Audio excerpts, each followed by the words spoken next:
Hey, what's up, YouTube? Just want to record a quick video. I always say that, quick video, but I just want to record a video, kind of putting on or explaining, I guess you would say, more of my belief why a merged conference could happen under the pushing of the media networks. I'm a teacher, right? I'm a teacher. I work for Chicago Public Schools. And because I'm a teacher, right, when you first become a teacher, right, almost one of the first things that typically happens is, the teachers union approaches you. And I feel like the vast majority of the time, you're probably going to join the union, right? You want the protection, you want this, you want that. Anybody familiar with Chicago Public Schools, then you probably know Chicago Teachers Union. Right, you got to realize this is the third largest union in the country.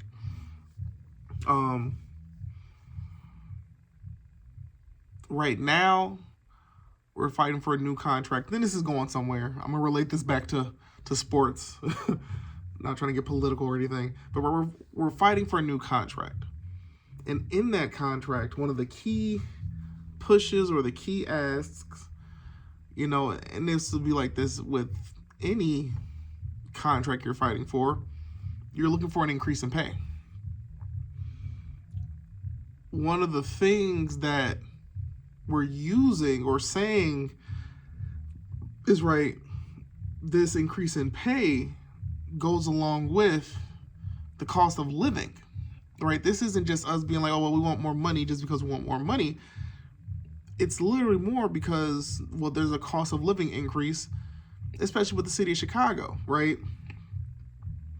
From whenever we had our last increase in pay to now, like, people need to be able to survive, right? We're living in a world right now where eggs cost a ridiculous amount of money. A box of cereal costs way more than it should, right? So cost of living, what a house cost back in the early 90s, the aughts, even the early 2010s to now is a complete difference. How many people have sold property that they got right before COVID, and they maybe made minimal renovations to it, and they've been able to sell it for dang near double the price of what it cost, purely because the market has dictated that they could, right? Cost of living. I bought my house in this horrible market, but at the end of the day, it needed to be done. Needed a place to live, I had the money saved, this, that, the other, right? Moves were made. If I could have purchased my house during COVID when interest rates are at all-time lows, oh, trust me, I wish I could have jumped in that time machine and gone back and made a purchase when it was, amazing and convenient. But like I said, what I'm trying to get at here is, right, we're fighting for an increase in pay, and of course other things, but fighting for an increase in pay to match the cost of living. So when I've been sitting here and thinking about all of this media rights stuff when it comes to the conferences, the thing that I've been wanting to throw out there is you have things such as inflation, right? Inflation and cost of living go hand in hand, right? The cost of living is just the fancy way of saying inflation is the reason why we need to make more money to be able to survive, right? Things have changed. The cost of tuition, up. Cost of gas, up. The cost of houses, up. Everything has increased, yet you think pay should stay the same, right? So that's how that fight goes. Well, guess what? Like I said, these media rights deals are hot topics right now, and it's affecting everything with the sports world, right? Like, even when you think about the NBA, I remember when the whole thing happened with, it was like, oh, TNT's gonna be losing NBA coverage and yada yada yada.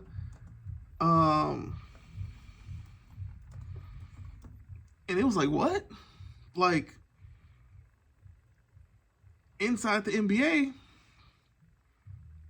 has damn near become a staple when it comes to NBA, right? And on being on TNT, right? But then you had licensing and deals and this, that, the other happen, right? I just want to pull up something real quick, right? It's like inside the NBA is moving to ESPN, right? But what came along with that is the actual deals, like what's being changed around, what's moving, right? This was an article, I'm looking at USA Today. This is going back to like November 18th, right? And I'm just skipping through this real quick. It says on Monday, the TNT Sports and NBA released details of the deal, which will run concurrently with the 11-year, $76 billion TV deal the NBA reached with ESPN/ABC, NBC, and Amazon. The new TV deal begins with the 25-26 season. Right? Inside the NBA is moving to ESPN. The idea of losing inside the NBA when TNT Sports wasn't part of the new deal left basketball fans with an uneasy feeling. Even NBA Commissioner Adam Silver bemoaned the prospect. However, TNT Sports worked hard behind the scenes with ESPN to create an opportunity to keep the beloved show alive. Right? I'm not going to get too deep into this, but there was something real specific with what was actually happening, and it had to do with things getting traded and moved around, right? So right, I'm looking at this right here. TNT Sports gets Big 12 football basketball package. As part of the Inside the NBA licensing agreement with ESPN, TNT Sports will televise 13 Big 12 football games and 15 Big 12 men's basketball games each season beginning in 2025. TNT, in a previous partnership with ESPN, will televise two college football playoff games starting in December. Right? So there's always some behind the scenes stuff going on, right? Don't think that these media networks operate the same way we do. Like, for them, everything is business. If the numbers make sense, they'll do it. It's not ESPN hates Fox and like some. No, that's not how they operate. Right? This conference figure might not like the people, right? Petty squabbling, this, that, but like I said, at the end of the day, it's different. It is different. It's all about money. It's all about numbers. And like I said, inflation's a huge part. Now, what I'm getting at with this is you have to understand where we came from to understand where we are now. The huge part in this, and I remember saying it at one point, is you actually have to go back and look at what the PAC deal was before it expired. Back when the Pac-10 had a deal, they were making like $60 million a year, right? So you can do some mental math off the top of your head, and this is when it was the Pac-10, meaning it was only 10 schools. So we're talking about the conference only had 10 schools, $60 million was being paid out, so that was $6 million a school. And that was still back in like 09, 08, 2010 maybe, right? And we're talking about this is a power conference, right? People say the way you can define a power conference is like, you'll know a power conference when you see it, right? Because that's really how it looks. Like, when you look at the schools in the conference, you look at a power conference and you know one when you see one. And it's the truth. It really is the truth. We're talking about is 2025. No more than a good 15, 20 years ago, the Pacific Athletic Conference had a payout that was only like $6 million per school. Right? It may have even been less than that. The deal they struck, I believe, I want to say it was in 2011 when they struck this deal. The PAC, the next media rights deal they landed was between, it was a deal with ESPN and Fox. So it was ESPN and Fox, joint venture. It was a 12-year deal. I want to say that new deal began in 2012. So that 2012-2013 season is when that new deal would kick in. That new deal was, like I said, 12 years. $2.7 billion over the lifetime of it. So you're looking at that. We're talking about, at that point, it's now the Pac-12, right? Because they added Utah and Colorado. So now they're the Pac-12. They just went from making pennies on the dollar to now they got this super huge deal, right? And at this point, it wasn't even just the PAC. You began to see the ACC, basically all of the power conferences were getting these huge deals, right? The ACC deal, funny enough, the ACC deal was what, 2010. And as we know, that's with ESPN, and that deal's crazy as hell. That's what's leading to everything you have going on right now. Is because that original deal in 2010, and then you had some sort of amendment or something that happened in 2016, and then we know eventually the ACC network gets thrown in there, which I think, if I'm following this correctly, that created its own separate thing. So it's crazy.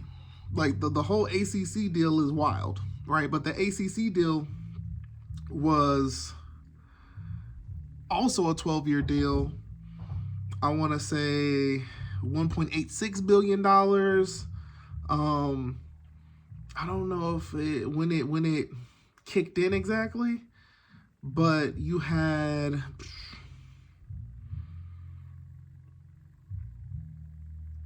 trying to see if I can see some others up. But long story short,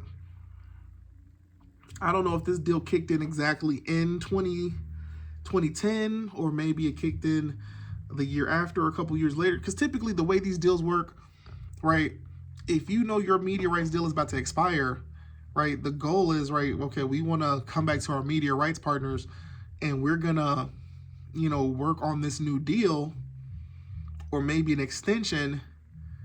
You're doing that a year or two in advance. Like, you're not waiting until the exact last moment, right? Typically how it works. But the ACC, their deal was 2010.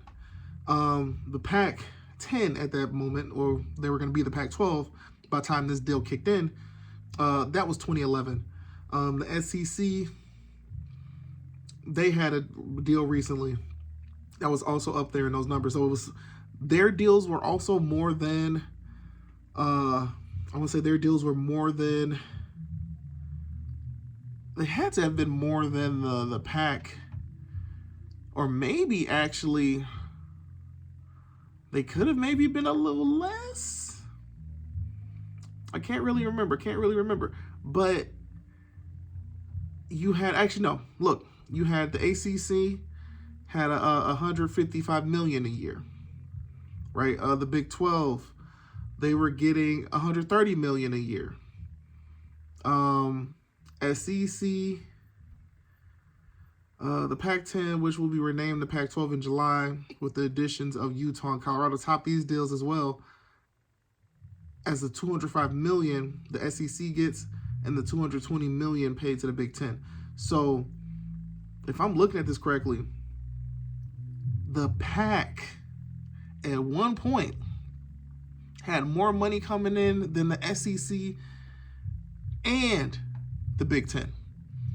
In comparison to today, the Big Ten, if I remember correctly, they're talking about the Big Ten is on the verge of a media rights deal where each school involved would be getting $100 million a year, which is absolutely insane, right?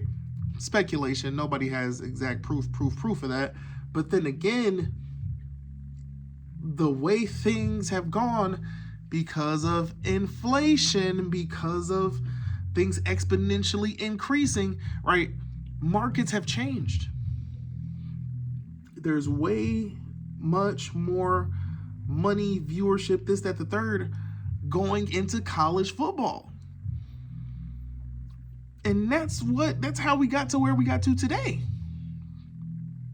Like I said, Pac-10, let's say it's 2008, those schools were getting a $6 million payout. Remember, that's a power conference, right? Our power conferences, the SEC, the PAC, the ACC, the Big 12. Who am I missing? I said SEC, Big 10. Oh, SEC, Big 10, ACC, Big 12, and PAC. You could assume they were all making around similar-ish money. So if they were making, you know, 6 mil, 7 mil, 5 mil payout to each school, then you could only imagine the pennies on the dollar that conferences like the MAC was getting. Conference USA. Was the Mountain West even around at that point? I don't even know if the Mountain West existed. Right? Maybe they did. Maybe I can't even. Right? The WAC. I think the WAC might have still been around. Right? The pennies on the like some of these conferences were making back in like 03, 05, things like that. And what's crazy is you had video games. You had literally NCAA football. That franchise, I want to say, was blossoming. That franchise was blossoming. I remember playing as a young kid, a teenager, NCAA 03, I believe. And you had Joey Harrington as the cover athlete on there. That's my first NCAA football game. So I want to say when you had that franchise, you know, start to really pick up because you had those next-gen consoles, the PlayStation 2, the Xbox. Things are 3D now, right? Things are changing, right? These games are changing. Like, you got to realize, the games had been around technically since like 1993, right? It was Bill Walsh college football. From there to, like I said, when you had that PlayStation 2 come out and those graphics changed and just about everything changed. Oh, we was in a different world. We talking about a different world. I mean, you even had the PlayStation, but I'm like, oh no. You gotta understand that those games, like, that defined damn near, you could almost say, like, an era of college football fans. Like, you have to understand that. Like, that changed everything. The first one was actually NCAA football 02. But the one I remember the most, like I said, was 03. Like, I don't know why. Like, that's the one burned into my brain. Goated game, right? A goated football game. 03. 04, Carson Palmer's on the cover. 05. Larry Fitzgerald, '06, hands down my favorite of all time. NCAA football, I know I'm getting off topic a little bit. NCAA football 6, hands down, favorite all time.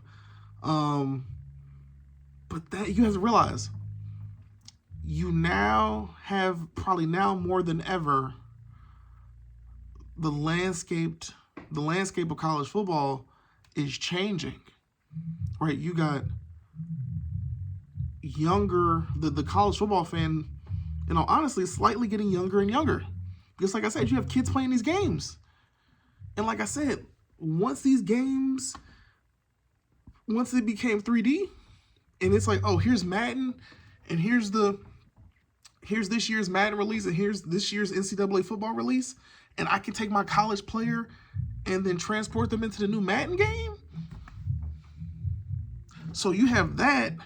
Let's combine that with, right, just like I said, just TV viewership. It's not like college football hadn't been on TV before, but things began to change. Things began to change. They just did, right? People had TVs at home. We all did, right? But it just, everything began to change. You got to understand that money changed. Because like I said, when 2010 hit, right, ACC New Deal, huge, like we're talking about, they started making jumps that hadn't happened before, right? PAC 10 New Deal, a deal that put them, had them making more money than the SEC. They were making more money than the Big Ten, right? But as we all know, we fast forward a little bit down the line. Okay, Big Ten gets a new deal. The SEC gets a new deal. All these conferences are getting new deals. The ACC, extension, amendment here, extension there, right? So the ACC, their money is continuing to go up. The Big 12 essentially found themselves in the same situation as the PAC, right? Where it was like, our deal is up. We need a new deal. We need to make some stuff happen. And right, we see what happened, right? Because I want to say the PAC deal and the Big 12 deal, they were both expiring what it seems like just about the same time.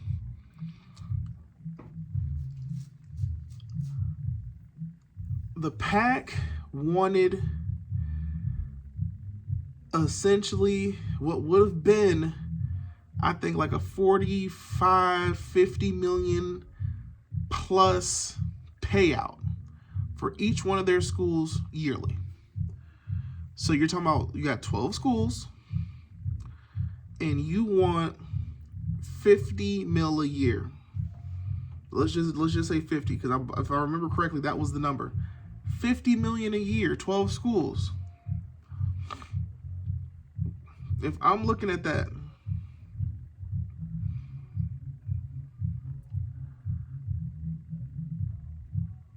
we're talking about 600 million a year. 600 million a year.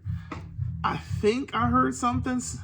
I don't know how because I could have swore I remember hearing 50 million per school per year. But then at the same time, I remember also hearing something about, whatever the new deal would be, it would at least need to be a $300 million payout to the members to keep them, to keep everybody fine, And I can't remember, what it was? That may have actually been after USC and UCLA said they were leaving. So that 300 million, I think, may have been after. It may have been after. Because to go from the deal that they had and only bump up a little bit more. Nah, if I remember correctly, the PAC, this is for sure with USC and UCLA involved, they wanted more closer to like a $50 million per school per year payout. And I get it. Why do I get it? Because like I said, you got the ACC bringing in big bucks. You got the Big Ten bringing in bank, SEC bringing in bank. And if I'm the PAC, I view myself as better than the Big 12. If I'm the PAC, in all honesty, they probably viewed themselves as better than the ACC. I think what they realize is like, okay, we may not necessarily be the Big Ten or the SEC, but we're definitely better than the Big 12 for sure. And we're willing to say we're better than and or equal to the ACC.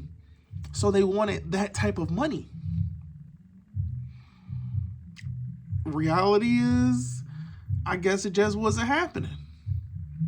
It wasn't happening. I don't know if it was, you know what, if I remember correctly, I think it was something about, and I think it was ESPN. I think ESPN or maybe Fox, one of the two, because I feel like I just said it in the last video I made, or maybe the one before that.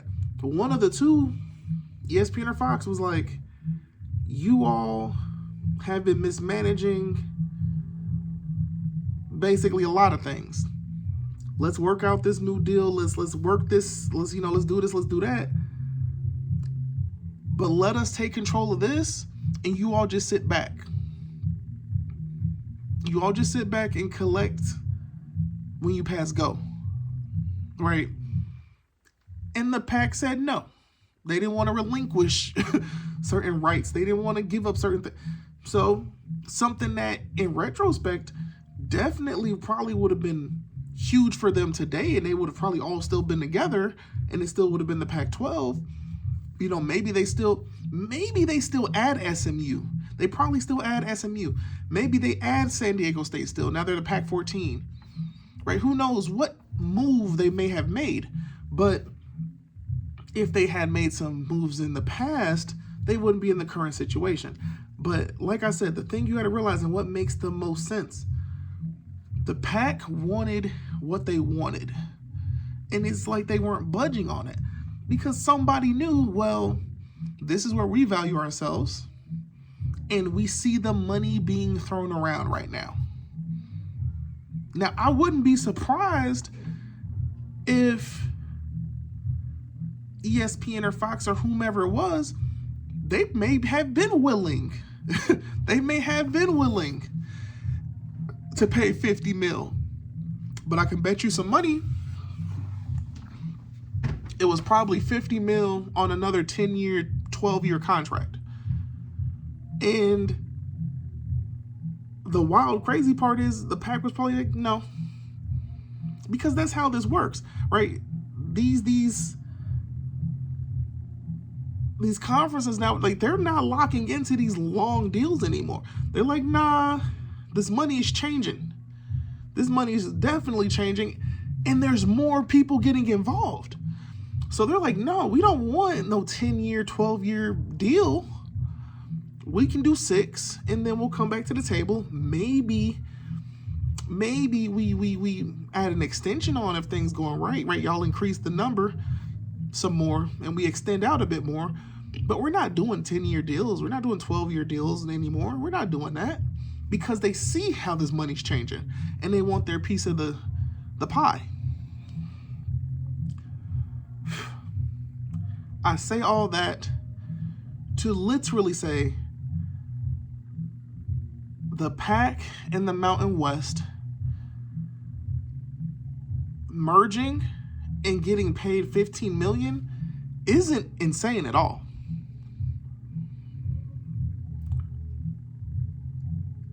The MAC has been in their media rights deal with ESPN for a long time, like a real long time now. And I think their deal goes back to, I mean, the number, they've been in their deal with ESPN for a hot minute. I mean, I want to say this deal might go back to the aughts. It might go back that far. It might go back into the 20, hold on.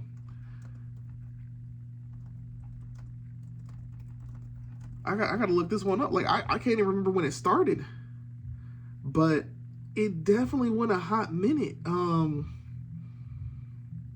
We're talking about, if their deal ends, or no, it was an extension. So their deal had to have started,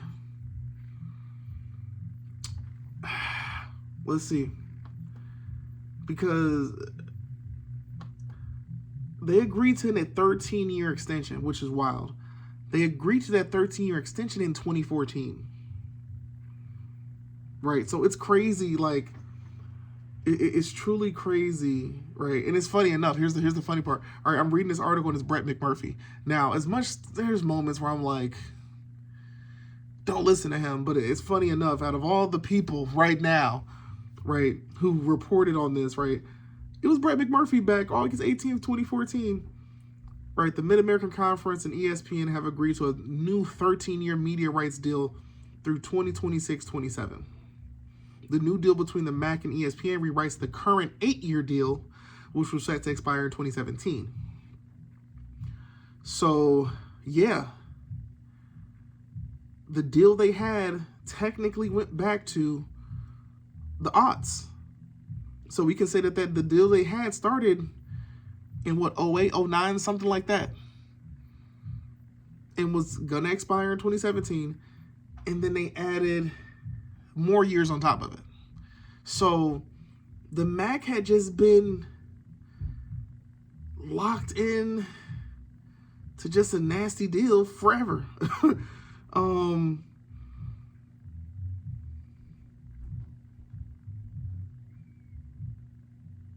It was worth more than the old deal. And that's the thing. With the MAC deal, it doesn't even really say much. And I don't know if this was just a security thing, but whatever the deal was, the original deal was $1 million a year. So I'm not sure at all what number they could have landed on that was just so much significantly more, right? Like that $1 million a year, I don't know, right? But that's the thing. It's like the fact that we don't know these numbers really about the MAC is kind of And then here's the sad reality: the expected new contract or new payout, new deal, whatever it's going to be, is only 2 to 2 point, people were expecting 2 to 2.5 million. You just been in a deal with ESPN for as long as some people on this earth have been alive, right? Like, you literally have, like just imagine this deal started in 2008 and a kid was born in 2008. This deal, this current deal that they're on, will essentially be up, and that individual is going to be like 19, 20 years old or something like that. Like, nobody should have ever been in a deal like that and not being paid significantly more. Like I said, the ACC, their deal with ESPN was 2010. And yes, they've been expansion here, new deal on the side over here, but their payout is like 40, 50 something million dollars per school per year. So what the hell was the MAC doing? Where y'all were like, we're locked in with y'all, we've been with y'all for a hot minute, y'all can't get us up to 3 mil, 4 mil per year? We literally sacrificed our fan bases in order to give, these weekday action games, which a lot of people watch. They do.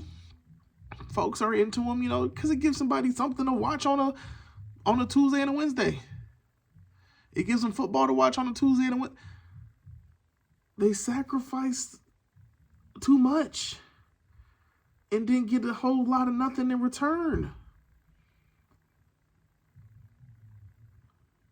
It don't make sense. It don't make sense.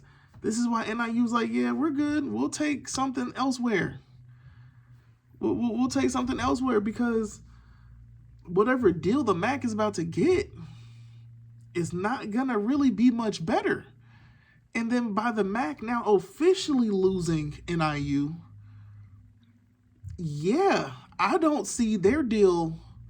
There's no, like, I'd be shocked if the MAC got a significant media rights deal without NIU. Inflation and all. Like, the conference essentially needed NIU more than they want to believe or ever say it out loud. But the data literally showed a nice chunk of your viewership came from NIU. So losing NIU is going to hurt more than they want to believe. It's just the truth. But like I was saying, I said everything I said. Inflation, cost of living, all that fun stuff. Because the main way you can pull off what I'm talking about and the reason why a $15 million per school per year deal really ain't that bad if they lock it in long term is because of said inflation. Is because of, you get what I'm saying? Like, if the Mountain West right now, some are predicting the Mountain West could still get a $6 million payout. And folks are like, what? How? They were only getting the payout they were getting because they had Boise State and da-da-da-da. Right? So when Boise State and Fresno, San Diego State and all them left, folks was like, there's no way that the Mountain West is going to get anything significant. If anything, they should be praying if they can still get the same payout they've been getting. But now you're hearing speculation here, speculation there. The Mountain West could potentially get like a 6.5 mil payout. Why is that? It is because of inflation. That cost of living's gone up. Why doesn't that apply for the MAC as well? Because the MAC is not diverse. You cannot, at the end of the day, you cannot have 3 Michigan schools, Toledo, Bowling Green, Miami, Ohio, Kent State, Akron. You can't have 6 Ohio schools all in the same conference. 3 Michigan schools all in the same conference. And then you had NIU, Ball State, and Buffalo. If Buffalo weren't in Buffalo, like if Buffalo was more of like just closer to New York City, different story. Right? Okay, we got a school that's in, okay, but it's Buffalo. No disrespect to Buffalo, but it's Buffalo. It's upstate New York. It's not the same. It's not the same. I don't even know if they're considered upstate New York. That's like, I mean, I guess that's upstate New York, as upstate as you can go, because you're practically right there by Canada. Ball State, if Ball State was like a few minutes away from Indianapolis, maybe Ball State could have worked a little bit. No. even NIU and anybody who's NIU fan, like we know NIU isn't really that close to Chicago like that. Like it's really about a good hour and 15, 30 minutes away. A good hour 15. But we're blessed. We're truly blessed with the simple fact that DeKalb counts as a part of the Chicago media market.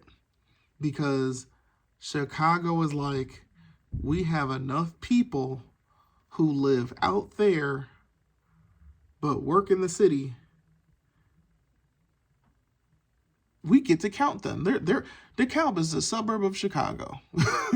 And because DeKalb is considered a suburb of Chicago, DeKalb, Illinois, Northern Illinois University is a part of that media market. And whether you like it or not, people are going to watch an NIU game if it's on. Why not? The MAC, due to their lack of diversity in the conference, that's the reason why they see no significant jump. That's the reason why the Sun Belt, if I remember correctly, has a higher payout than the MAC. Even though the MAC has been around for a hot minute, and in all honesty, it's been pretty consistent. Like, it's been the same core schools for a long time, including NIU. Even though NIU had their little stint where we left, we were independent, we came back. Even when you count NIU, like NIU has been there. The core of the MAC, those 12 have been there. NIU has been there, even if we don't count the first stint, 20-something years. We came back and it's been 20-something years of service to the MAC we've been putting in. 20 plus years. So it's like, yo, even with all that consistency, at the end of the day, great. Our viewership and all that stuff is just Ohio and Michigan. And we get a little sprinkle of Chicago, which is great. You know, it's good. It works. But it ain't enough. It ain't enough. It's not diverse enough. So we're not gonna pay y'all nothing ridiculous. Like, it ain't worth it. Y'all the data doesn't work in your favor. Mountain West, on the other hand, even with losing the 5 they've lost, it's still a diverse conference. You only have one state that has 2 football teams in it at this point, and that's Nevada. And one of those schools is UNLV, which is on the come up. Other than that, every football team in that conference, besides the 2 Nevada schools, every football team in that conference is in a different state. The only semi-questionable one, right? We know El Paso is a part of Texas, but El Paso, it's so dang close to New Mexico. A lot of people are like, it's just New Mexico. So, but still, it's still Texas. It counts, right? You got Texas, you got Illinois, you got California, you got Hawaii, you got Wyoming, you got Nevada. You have it's a diverse enough conference. It's a diverse enough conference, and there's good relationships there between the commissioner and the folks that you need to have good relationships with. You get what I'm saying? Because of that, the Mountain West, even after taking what would be considered a major hit and losing those 5, they could still be potentially seeing a $6 million per school per year payout, which goes to show they know what they're doing.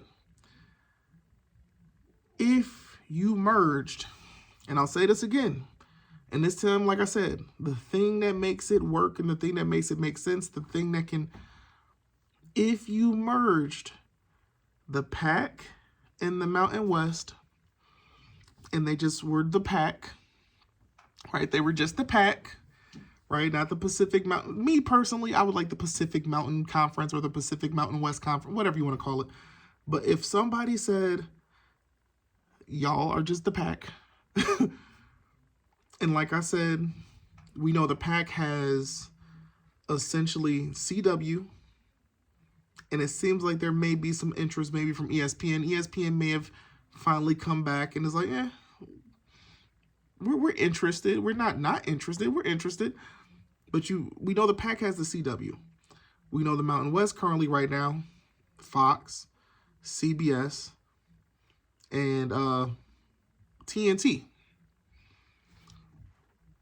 If I could take Fox, CBS, TNT, and even just the CW, that's four. That's four players involved. If ESPN is truly involved, right now you're at five. Right, maybe you get some weird thing with Amazon, Apple, right? There's multiple players in this market now. And that's why I'm like, inflation / cost of living, multiple players in the market that weren't really there before, you could see a deal where they're like, y'all two need to merge and play nice. At the end of the day, the Pacific Athletic Conference has the stronger branding, marketing history, right? So you all will be the PAC. And we are going to pay you, all involved, 14 mil per school per year, 15 mil per school per year. Here's the one thing about this, though. Here's the one thing. We're going to give you, we're going to do this. 15 mil per school per year. For 12 years. Right? Which would be somewhat unheard of in a bad way, right? In today's world. Because 12 years from now, unless the world ends, 12 years from now, that money, right, there's going to be even more money being thrown around. And at that point, the power conferences will probably continue furthering themselves from everybody else. But what it does, it gets your schools who've never seen 15 million, like they've never seen those numbers, it gets them paid for a consistent amount of time. Because I don't see the AAC is not going to pull off that deal. If the PAC merges,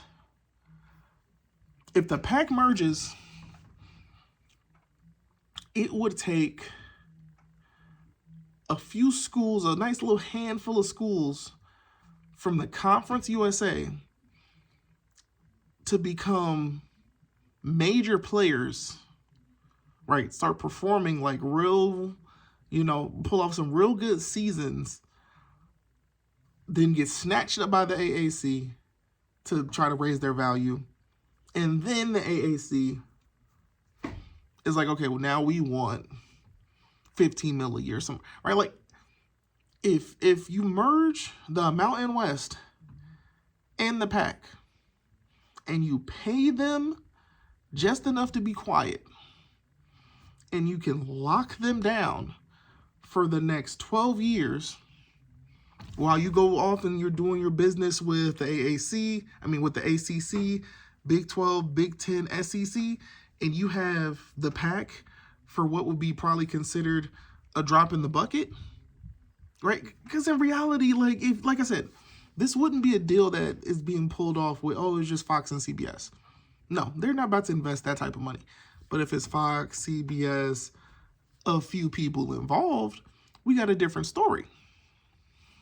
We have a significantly different story now. We have a huge swing in what can be done. If you lock in all those schools, because the way things are looking, more than likely, Tulane and Memphis, they're going to end up somewhere. I don't think they're going to still be in the AAC, right? They're going to end up somewhere else. It just won't be the PAC. Tulane and Memphis are going to end up somewhere else. Just won't be. It could be, maybe it ends up the Big 12. Maybe it ends up the ACC, right? They get that blessed situation, and that's where they end up.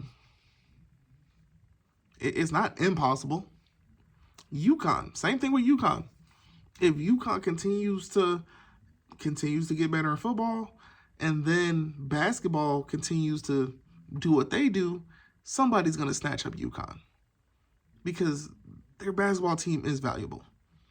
And UConn, to be able to go from, like, at one point, UConn was decent-ish at football. Like, they weren't completely horrible.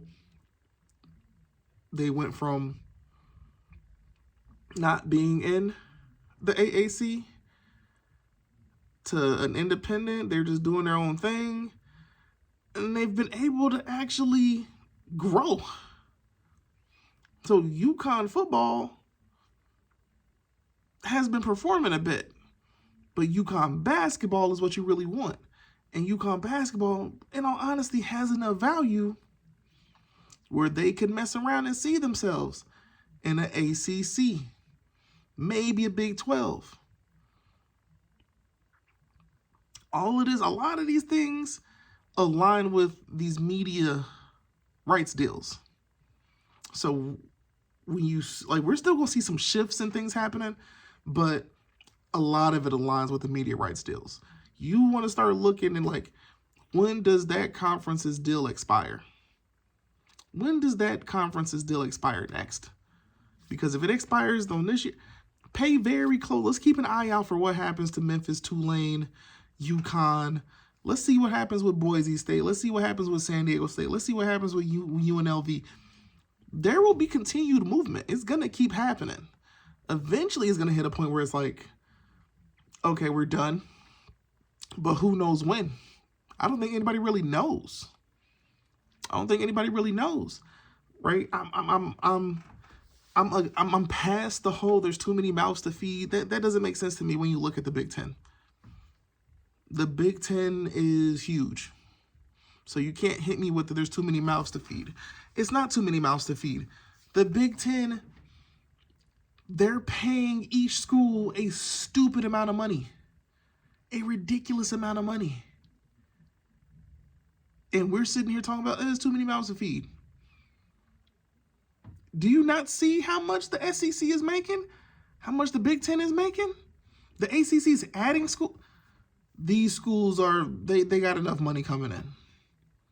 They're good. Their deals are covered. Like, the deals they got, they're covering things. They're fine. So I don't find it completely unrealistic to be like, let's look at how this money is changing. And unless there is some crazy event that happens where the media market world completely just straight crashes, collapse, this, that, the third, which I don't see happening,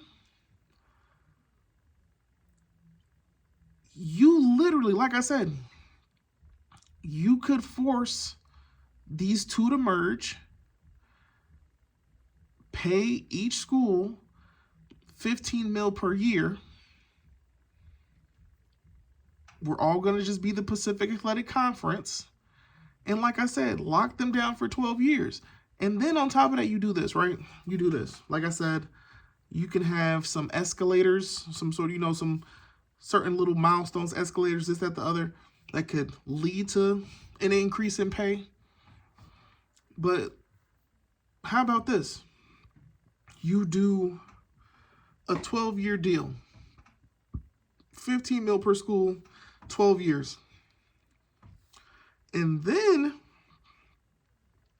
on the back end, there's a 6-year extension that would come down to a vote. It would be a vote type situation that you would agree, like, you know, it would take all the ADs, everybody involved, this, that, the other, to agree to then, like I said, add another 6 years onto that, or opt in or whatever. And then that pay goes from 15 mil to, let's say, 18 mil, 20 mil per school per year.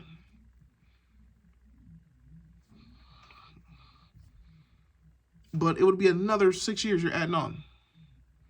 So you went from 12 years. Let's just do the math. Let's say you're NIU.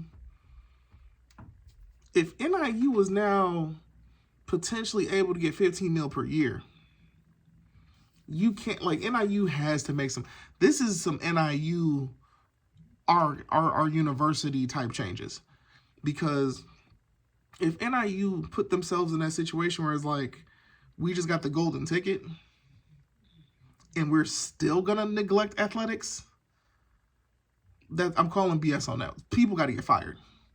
You got to go find a president, somebody who's like, we gotta start moving this money around, because the longer people want to believe that athletics does not grow your university, it's a shame. It's a shame. It's a shame. Athletics grows university. It's that simple. Athletics will grow your university. If we end up in a conference, the PAC, because of a merger, and the school is now receiving a check for $15 million a year, that should be a sign to be like, oh, we probably should invest a bit more in sports.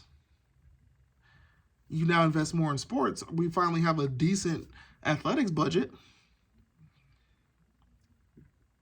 NIU could probably come back into that situation and be like, we would like to join for full membership. Football only.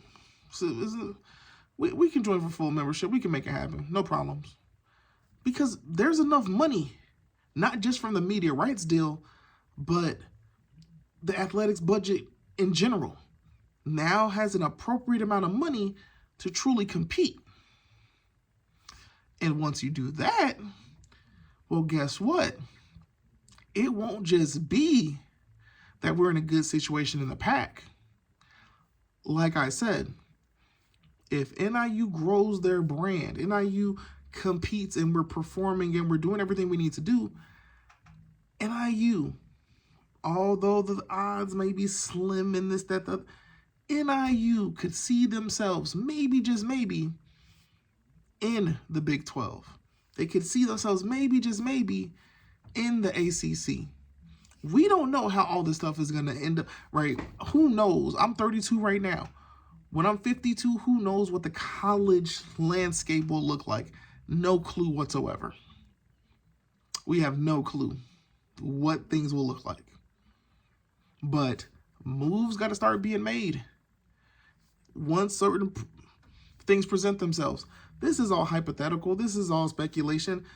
Like I said, I could wake up tomorrow and it could be like, oh, Mountain West Conference media rights deal, $6 million payout, right?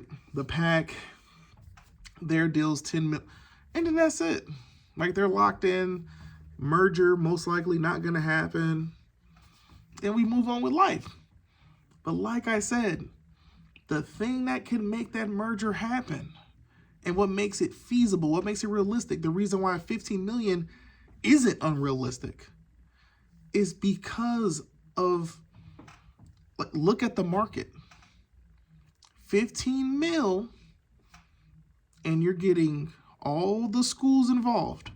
Even though I know the PAC likes to look at the Mountain West and be like, well, that's the fat we trimmed off.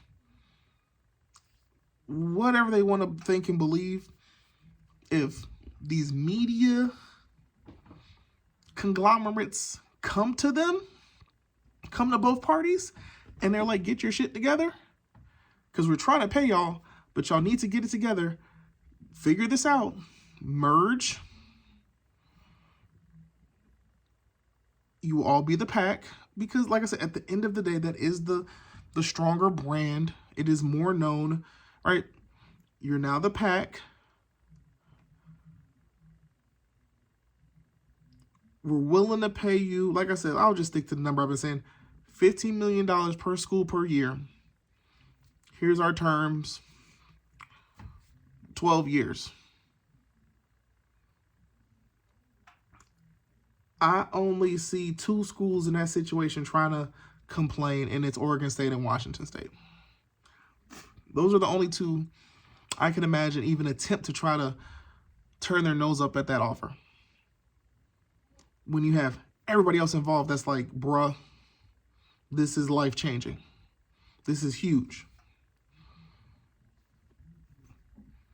15 mil for every school, like everybody involved, right? We know there's different percentages, this, that, the other, right? But 15 mil for the most part is what that number would look like. If I do 15 mil, let's just count. I know I did this math one time before. Let's count Gonzaga as a full share, because I really do think that that's what they negotiate. I think Gonzaga is getting a full share. So you have those 8 right there. On the Mountain West side, we'll put UC Davis and Grand Canyon together to make 1 share. And just for the sake of math, NIU will get a whole share. You have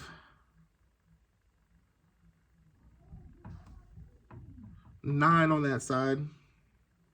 Wait, am I doing that math right? Yeah. 9, yeah.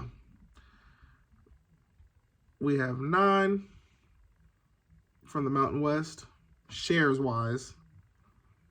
So 9 and 8 on the PAC side. So 17. So we're going to do 15 million. Why is this not working right? 1500000 times 17 mouths. They got to be fed. And that's $255 million. $255 million over the span of 12 years. If I did that math correct, I'm pretty sure I did. I'm seeing $3 billion, just about $3 billion. Pretty sure I did that math right. I don't think I'm missing anybody, because we got the 7 Mountain West schools that are left. Grand Canyon, like I said, we're doing Grand Canyon and UC Davis as like 50-50, and we're just making them one whole.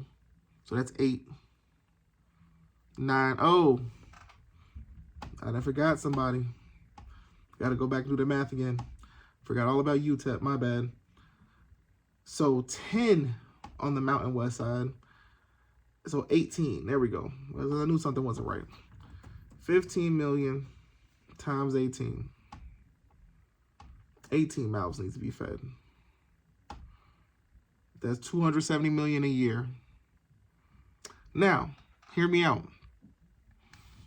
Let's say it is these $270 million. But let's say you got 4 networks involved. Let's divide that up. That's 67.5 mil a year from each one of them.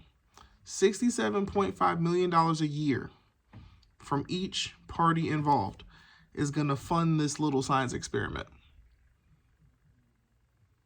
That don't seem too bad in today's world, right? If it were 270 all coming from Fox, different story. Do they want to throw that type of money? Probably not. But if you can get all parties involved, if you got four, let's say you got the CW, Fox, TNT, and CBS. Let's say ESPN doesn't even get involved in this. CW, Fox, TNT, and CBS. Like I said, you got 12. You got 12 games in a regular season. 12 games. We got 12 games in a regular season. There's probably a way we can make this work out, right? I don't know if it's just, oh, well, I don't feel like doing the math on how they would split up all these games, right? Because you know, this is what you do know. This is what you do know. If we're talking about football, purely football, we know we have 16 teams for football. That's what we know. We got 16 teams for football, right? I'm just getting deep into this at this point. We have 16 football teams. The way it lands right now, 9 in the Mountain West, 7 from the PAC, 9 plus 7 is 16. Each one of those teams, they're going to have 6 home games. They're going to have 6 home games. So we're not even going to get deep into, right, we're just thinking about this from the home game perspective. 6 home games, each school. That's 6 home games times 16 schools. That's 96 games, 96 home games. I'm just talking about home games. I'm like I said, I'm not even trying to wrap my head around how does it work for away games. I'd assume, you know, if I got NIU playing Ball State, but they're at Ball State, and Ball State, the MAC has worked out a deal with ESPN and da-da-da, right? Ball State's home, so that's an ESPN game. Got nothing to do with NIU at that point, right? That game, we're just looking at home games. 96 home games. We're going to divide that 96 by our 4 folks involved. That's 24 games. That's 24 games essentially spread around, jumbled around, whatever. That's 24 games. Yeah, that's 24 games that, you know, and I don't know what they do to figure out who gets what game. I don't know. No clue.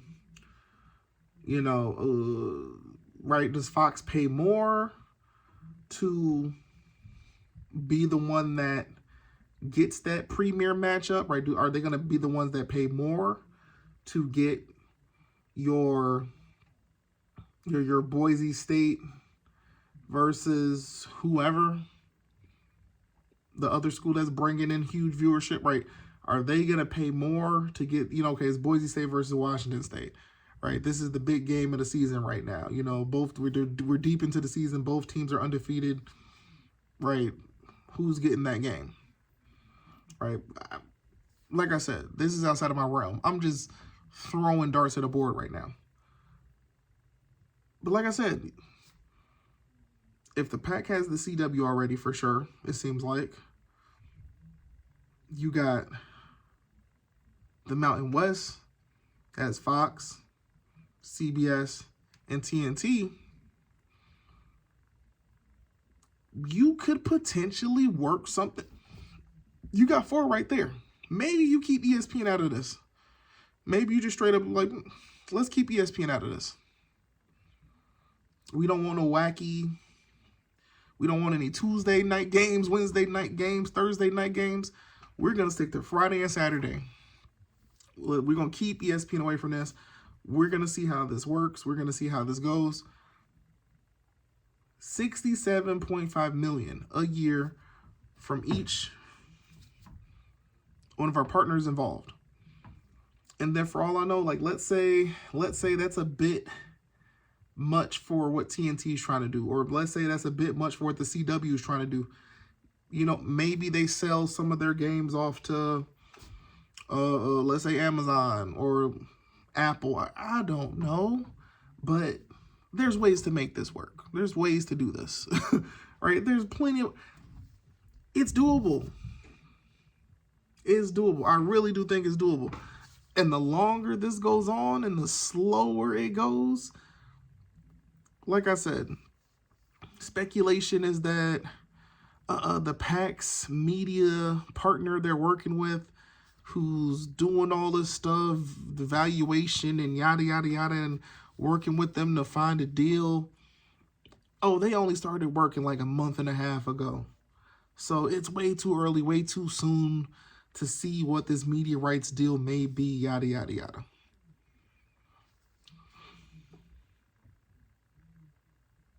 Like I said, if we hit July, if we start getting close to the beginning of the 25-26 football season, and we still don't know what the Mountain West media rights deal will be or what the PAC media rights deal will be, if we know, here's how I want to look at it. Here's how I want to look at it. If we know both deals by time August rolls around, because I mean, once we hit August, we're basically at the beginning of the season. So if we get to August, that mid-late August, and the football season started, if we know, like, both have announced their deals and whatever the payout's going to be and the length of the deal, right, okay, it is what it is, it's done. If we get to August and we only know one deal, that's going to be kind of interesting. And it can be from either party, right? If we know the Mountain West deal, but we still don't know anything about the PAC, oh, it's going to get real interesting real quick. It's going to get real interesting real quick. If the Mountain West has a deal, but the PAC still doesn't have a deal, and let's say for some odd reason, the PAC still doesn't have Texas State on board or anything like that, oh, right? There's so many different variables and scenarios in my mind when it comes to this, because I'm like, the more time that goes by and the PAC is not right, you at least want to get to 9 for football. Like, that makes the most sense to me. If the PAC can't reach 9, I don't know. Right, I know we have the situation going on with Sacramento State. It seems like they're about to become an FBS independent, right? Oh, they're going to work out a scheduling agreement with the PAC, yada, yada, yada. Right, they're positioning themselves the way they should, because if they want to be a member of the PAC, there you go. But not all is guaranteed. Not all is guaranteed. They can move themselves up to FBS. They can make that scheduling agreement and then end up in Conference USA. It can happen. Nothing is necessarily promised in this situation.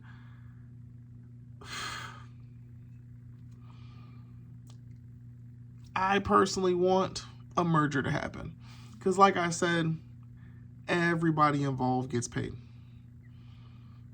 So why wouldn't I want a merger to happen? If a merger could happen and the schools involved are, like I said, 15 mil for the next 12 years, and then 6 years, they can opt in for another 6 years, and it bumps them up to 17.5 per year for those 6 years, or 20 mil per year for those 6, who knows what, all right? Why say no to that? Yes, I get it. That's 12, potentially 18 years. And at that point, in those 12 to 18 years, yes, there's going to be even more money being thrown around. But that money, as of right now, that money is focused on Big Ten, SEC. Maybe the Big 12 will get a bigger chunk next time around. ACC is still figuring out their life, right? But the ACC, if I remember correctly, just extended with ESPN again, right? But you got a bunch of stuff going on with the ACC right now. Stuff's all over the place. 15 million, I don't think it's impossible. Maybe 13 million is more realistic. And then that's where you got to come, like, that's when you got to, like, think about it. Like, Is 13 million worth it? And if it's worth it, it really comes down to how long. Because 15 million for 12 years, I'm fine with that. Like I said, pull the trigger. 13 million for 12 years, you start thinking a little bit more. You're like, it don't feel as good.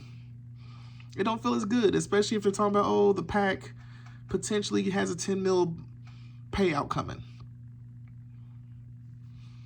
So the PAC is probably like, for another 3 mil, we have to be locked in for 12 years. Nah, like that's probably how they'd be, you know, navigating that situation. But 15 mil, you look at it a lot differently.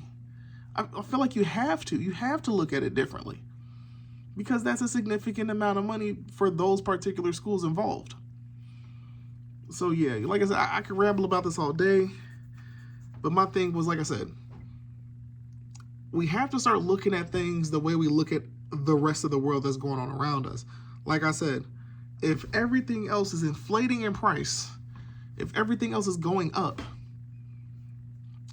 is it that insane to think that a long-term deal like that is off the table?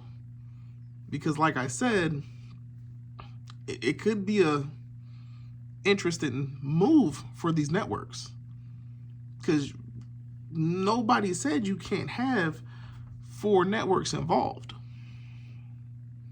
right? It's not a power conference. With power conferences, I get it. You want all of it. You want all of their games, right? I want if I'm Fox, I want all the Big Ten games, and I'm willing to pay for all the Big Ten games. I don't care. But we're looking at this PAC. It's a whole different beast, a whole different monster. But we're getting some interesting, like, this is an interesting situation that we're dealing with right now. You know what? We'll invest in it. But if we're going to invest, it's going to be long term. And we're confident enough with who all we have involved. Right, this not hurting. This ain't hurting. At the end of the day, it's not hurting at all. It's not hurting at all. If I were to look at this like this, if you get 4 involved, and let's say it was that PAC deal, and the PAC has, let's say the PAC it was just those 8 teams, those 8 schools. I mean, just those 8, not Texas State, not anybody else added. Just the 8 that they have at 10 mil. I mean, that's pretty simple math. 10 mil times 8 schools, so we're talking about 80 mil. 80 mil. Hold on. Calculator's being weird. 80 million times 6. That's $480 million. Okay, I get it. I see the vision. I get it. But that was $80 million, right? Isn't that what I just said? Like I said, let's go back to these 18. I got 18 schools times 15 million, right? That's 270 mil. But remember, we're going to divide this up by 4. So that's 67.5. I get it. The PAC, you have the CW, and clearly, you know, they're looking for somebody else, right, for a nice chunk of money. But if you find let's group this up. Let's make this happen. 67.5. 67.5 is essentially gonna be covering 4 schools in that conference. 67.5 is covering 4 schools in that conference.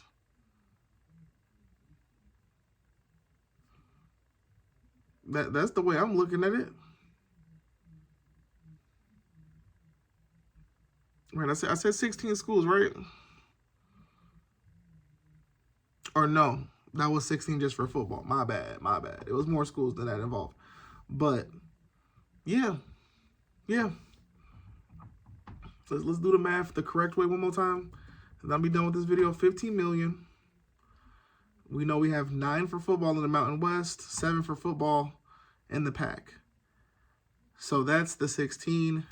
If I put UC Davis and GCU together, that's 17. So 18. My bad. And then because Gonzaga will make it 18. I got my 18 schools. That's 270. We're going to divide that by 4. 60. Wait, why am I still getting the same number? Did I do it right the first time? I guess I did it right. Oh, I did do it right the first time. What am I talking about? Yeah. Each player involved in this is helping fund they're going to be funding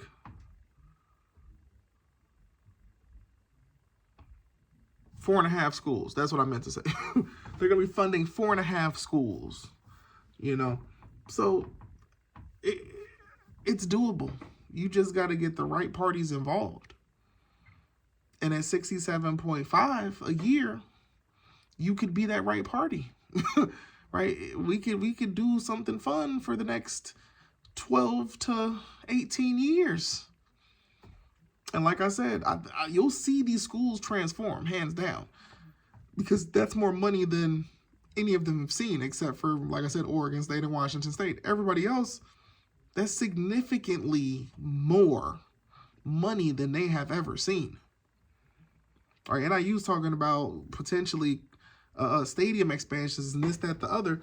Like I said, let's say NIU became a full member. So they're getting a full $15 million in 12 years.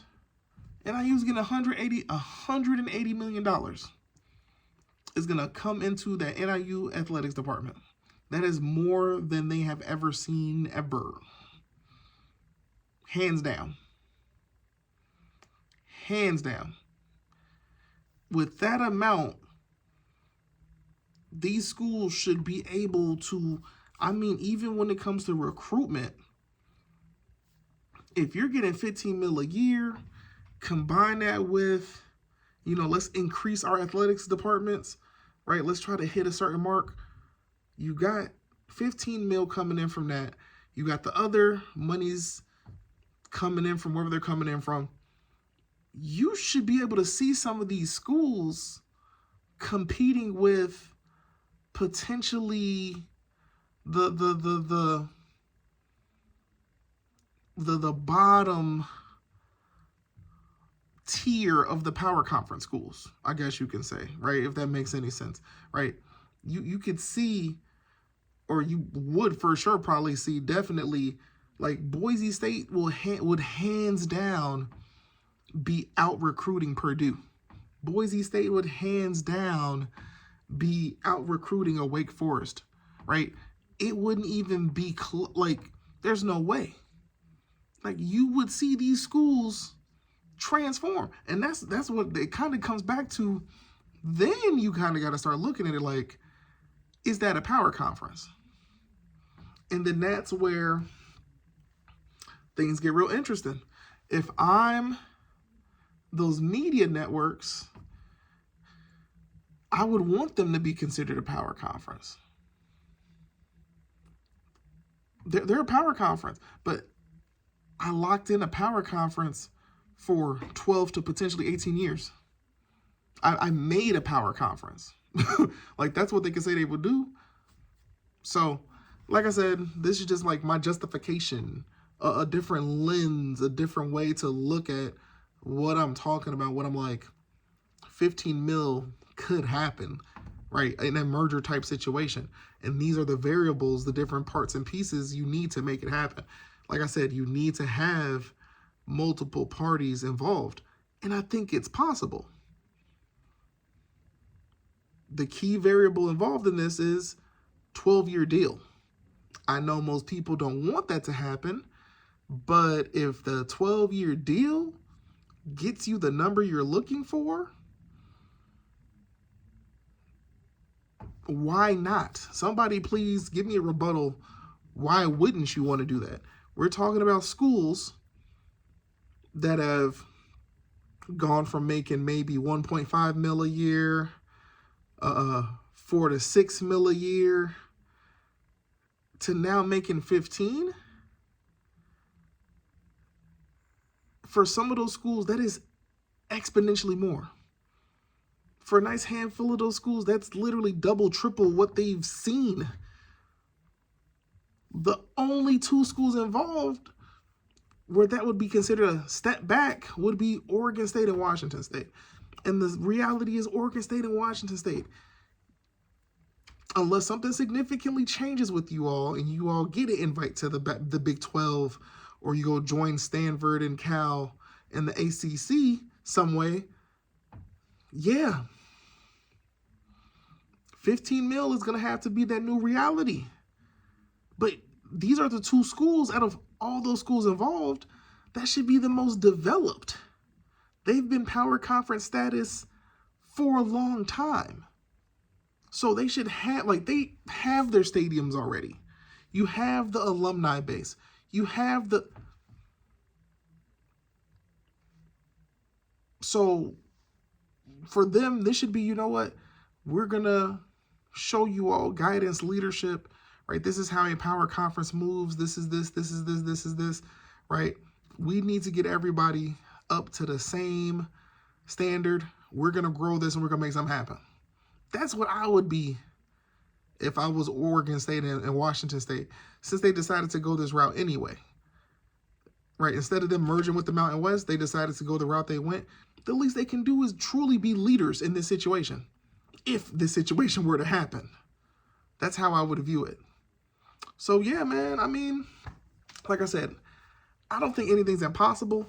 And I think some of these media networks are flirting with that idea.